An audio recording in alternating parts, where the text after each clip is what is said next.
Binabahala ang ilang eksperto sa dumaraming bilang ng kabataang na biktima ng cyber harassment nitong pandemya.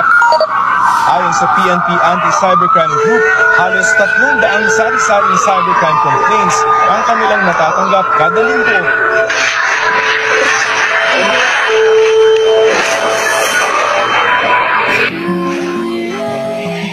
I didn't think she would take it seriously. I was just kidding. I didn't mean to offend her. Uy, Fatima. I saw your post kanina. Ganda mo, bes. Yeah, nakita ko rin yun. Your outfit was so good.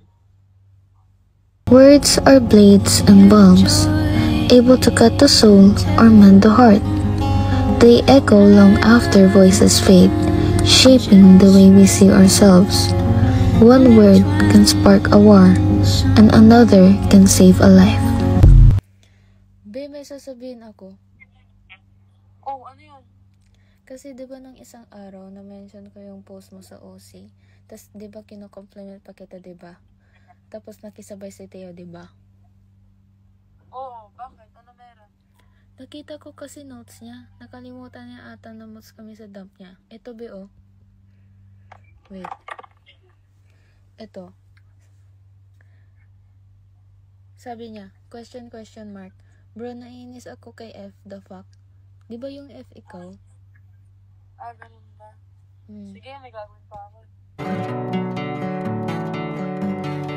Pulling your face close, wanting the inmost. Show me I'm not afraid of you now. I'm not afraid of you now. Feeling violent, infant and innocent. Baby, both arms cradle you now. Both arms cradle you now. Hi, Theo. Just so you know, I saw your note kanina sa dump mo and I just wanted to confront you about it. Kasi pansin ko ang bait-bait mo kay Fatima pag magkaharapan kayo. And you even complimented her outfit when I was talking about her post. To say I'm disappointed is an understatement, but instead of holding a grudge, I want to teach you na lang on how to be a good person face-to-face and online. First of all, just because you have freedom of speech, it doesn't mean you have the right to abuse your power. And I'm pretty sure IG Notes was created to provide quick, text-based way for users to share brief updates, thoughts, or questions with their followers, not as a new medium to make fun of people.